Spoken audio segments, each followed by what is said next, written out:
Hello everyone! Ayan, good evening po sa inyong lahat. And for today's video ay tara at samahan niyo po ako magluto nitong ating isa na namang napakasarap na ulam.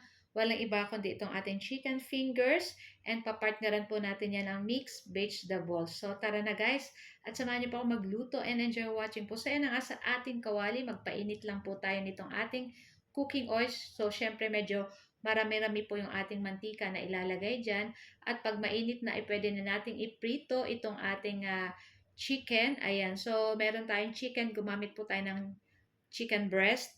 And then, in-slice lang po natin ang sinlalaki ng ating daliri. And then, pig-ano ko lang po siya sa liquid seasoning, paminta, asin, at pig-ano ko muna siya sa itlog. And then, inano natin sa harina and sa breadcrumbs bago natin iprito. So, ayan na nga. Ito yung ating first batch.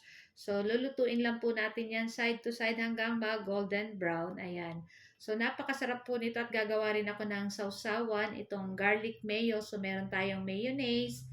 And lalagyan natin ng pineapple juice. So, estimate nyo na lang po yung paglagay. Tapos, syempre, lalagyan natin ng bawang and paminta. Tapos, konting salt. Ayan. Bagay na bagay po yan sa nasausawan dito sa ating chicken fingers. Ayan.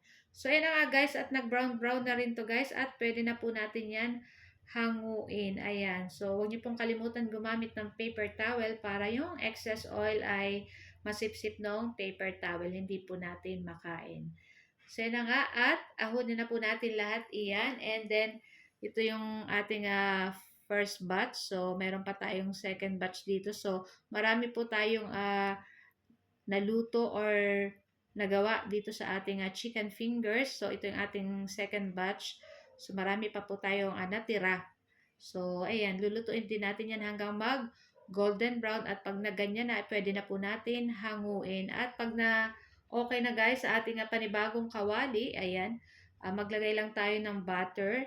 Ayan, tas tunawin po natin iyan and then after nyan, ilagay na po natin dyan yung ating mixed vegetable. So, yung ating mixed vegetable, meron na yung green peas, may carrot, may corn. Ayan, so masarap po yan dito sa ating butter. Tapos, titimplahan ko din yan guys ng salt or ng asin. Ayan, para sa may lasa yung ating mixed vegetable. Tapos, naglagay rin tayo ng konting sugar para medyo manamis-namis ng konti. Konti lang naman yung ilalagay nyo guys. Huwag nyo lalagyan ng marami.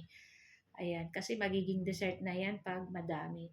So, yun na nga at lutuin lang po natin iyan ng ilang minuto and napakadali lang po talaga nitong gawin and napakasarap at tiyak na magugustuhan ito ng inyong mga anak. Siyempre, hindi lang ng ating mga anak, pati tayong mga nanay, ng ating mga tatay, kuya, ate, magugustuhan niyang napakasarap na chicken fingers. So, ayan na yung ating garlic mayo. Ayan, yung ating sausawan at yung ating mixed vegetable. So, guys, thank you for watching and see you next video. Ciao!